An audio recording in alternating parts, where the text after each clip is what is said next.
مجھے سوال آپ سے یہ کرنا ہے کہ آپ جیسے جانتے ہیں سب کہ ہمارے جو معاشرے میں جو فتنہ ہے، ہمارے جو بچے ہیں،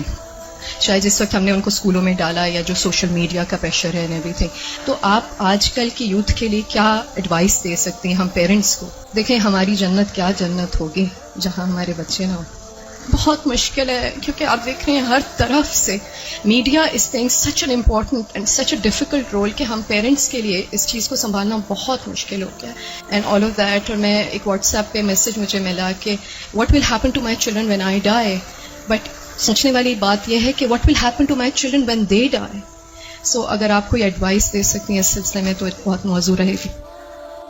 انہوں نے دکھتی رگ پہ ہاتھ رکھ دیا ہے اور بہت ہی اہم سوال ہے یہ۔ حقیقت یہ ہے کہ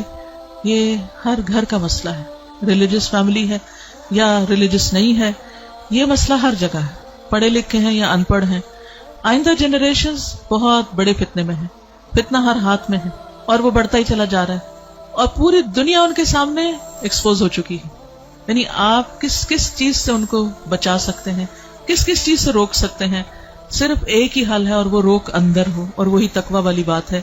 کہ جب تک ان کے اندر خود اللہ کا ڈر نہیں آتا، آخرت کی فکر نہیں آتی، اس وقت تک کوئی باہر کی چیز اب ڈھکی چھپی رہ نہیں گئی۔ آپ سو رہے ہیں، آپ کو نہیں پتا آپ کے بچے اپنی رضائی کے اندر کیا دیکھ رہے ہیں، کیا کر رہے ہیں، کیا سن رہے ہیں، کہ کانوں کے اندر کچھ لگا ہوا ہے، کچھ دیکھ رہے ہیں۔ اور پہلے تو کہیں کسی خالی جگہ پہ جا کے چھپنے کی ضرورت ہے، تو اب تو گھر کے اندر بھی ہر جگہ چھپنے کی جگہ ہے، کیونکہ جس اسکرین پر وہ سب کچھ دیکھ رہے ہیں وہ ان کے ہاتھوں کے اندر آ چکی۔ اس کے لیے جو پرسنل میرا ایکسپیرینس ہے وہ دو چیزیں، ایک تو یہ کہ ہم اسکولوں سے تو جو اسکول ہیں انہی میں ہی جائیں گے، اور جو باہر معاشرہ ہے اور جو کچھ ہو رہا ہے وہ سب وہ کریں گے، اس سے کاٹ تو نہیں سکتے۔ میں نے سب سے زیادہ جو دعائیں مانگی ہیں، رو رو کے مانگی ہیں، سجدوں میں پڑھ پڑھ کے مانگی ہیں، وہ اسی کے لیے مانگی ہے کہ اللہ میرے بچوں کو ایمان دے۔ یہ صرف پچھلے 5 سال میں جتنی چینجز آئی ہیں وہ اس سے پہلے شاید کئی 100 سال میں نہیں آئی تھی۔ اور پھر دوسرا کیا کیا، یعنی اللہ تعالیٰ سے خود ہی مانگا۔ دوسرا یہ کہ ہر تھوڑے عرصے کے بعد عمرہ، اللہ کے گھر چلو، کیونکہ اللہ کے گھر کا جو جلال ہے، اور اللہ تعالیٰ اگر انسان کو کہیں سب سے زیادہ محسوس ہو سکتے ہیں تو وہ بہت جگہ ہے۔ یعنی ہمارے ملک میں، ہمارے گھروں میں، ہمارے ماحول میں وہ فیلنگ نہیں آتی جو وہاں جا کر آتی۔ تو الحمدللہ ان عمروں نے، اللہ کے گھر کی زیارت نے دل کے اندر تھوڑی سی جگہ بنائی اللہ کو پہچاننے کی، کیونکہ جب تک اللہ کو بچے پہچانتے نہیں، اس کی عظمت کو محسوس نہیں کرتے، وہ اللہ سے ڈر نہیں سکتے، تو وہ تقویٰ نہیں آتا دل میں۔ تو اس سے یہ ہے کہ وہ ایسی جگہ ہے جہاں اللہ ماشاءاللہ سب کو جا کر یقین ضرور آتا کہ کوئی ہے ایک جس نے یہ سب کچھ بنایا۔ پھر اس کے بعد یہ ہے کہ قرآن کا علم، میں نے سب سے زیادہ تکلیف دہ مرحلہ گزارا کہ جب میں نے اپنے بیٹے کو قرآن پڑھایا، تو پھر میں نے یہ ٹھان لی کہ کچھ بھی ہو مجھے اس کو پڑھانا ہے۔ وہ ایج ایسی تھی کہ جس میں کچھ نہ کچھ وہ سننے کے قابل تھا، ورنہ وہ ایج بھی گزر جاتی ہے تو پھر بچے وہ اتنا بھی نہیں سنتے۔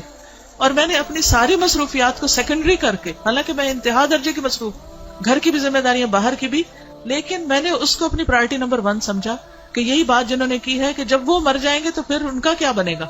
یعنی ہمارے مرنے کے بعد تو جو ہوگا سو ہوگا، ان کے مرنے کے بعد ان کی قبروں کا کیا حال ہوگا اور ان کی آخرت کا کیا ہوگا۔ تو اللہ سبحانہ وتعالیٰ نے قرآن مجید میں فرمایا قوا انفسکم واہلیکم نارا، اپنے آپ کو اور اپنے گھر والوں کو آگ سے بچاؤ۔ ایمان والوں کو خطاب ہے کہ اے ایمان والوں اپنے بچوں کو آگ سے بچاؤ۔ تو پھر میں نے اس کے ٹائم کے مطابق جب اس کا موڈ بنے، لیکن روز کی شرط رکھی تھی کہ ہر روز پڑھیں گے تھوڑا تھوڑا، 2 آیتیں 4 آیتیں، 1 رکوع 2 رکوع 1 رب، اور اس طرح کر کر کے میں نے پورا قرآن اس کے ساتھ پڑھا کہ مجھ سے نہیں ڈرے، اللہ سے ڈرے، میری خاطر نماز نہیں پڑھے، اللہ کی خاطر پڑھے، میری وجہ سے کچھ مت چھپائے جو دیکھ رہا ہے، اللہ سے ڈر کے چھپائے۔ تو یہ کسی حد تک فائدہ مند ہوا۔ یہی ماؤں سے کہوں گی کہ ساری مصروفیات اپنی جگہ ہیں، لیکن بچے آپ کی پرائرٹی نمبر 1 ہونے چاہیے۔ ان کے لیے کھپ جائیں، دعائیں مانگ مانگ کے بھی، اور اس کے ساتھ ساتھ ایک دفعہ کم از کم قرآن سے ضرور گزر جائیں، کیونکہ جب وہ قرآن سے گزر جائیں گے پھر ایٹ لیسٹ آپ کی رسپانسبلٹی نہیں رہے گی۔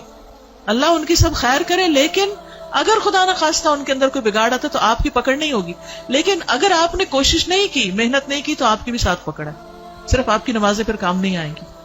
تو اس لیے ہم میں سے ہر ماں کو سنجیدہ ہونے کی ضرورت ہے، چاہے رونا پڑے، منتیں کرنی پڑے، بھوک کاٹنی پڑے، کچھ کرنا پڑے، لیکن پکڑ کے بیٹھے، خود بیٹھے۔ یہ مولویوں پہ نہ چھوڑیں کہ کوئی اور آ کے لیکچر دے گا تو وہ سن لیں گے، اس کو بتا دیں گے، ابا کو بتا دیا، چچا کو بتا دیا، اس کو ماموں کو بتا دیا، ٹھیک ہے وہ بھی کچھ ہیلپ کرتے ہیں، لیکن سب سے زیادہ آپ کو خود کرنا، اور اس کے لیے آپ کو خود پڑھنا ہوگا۔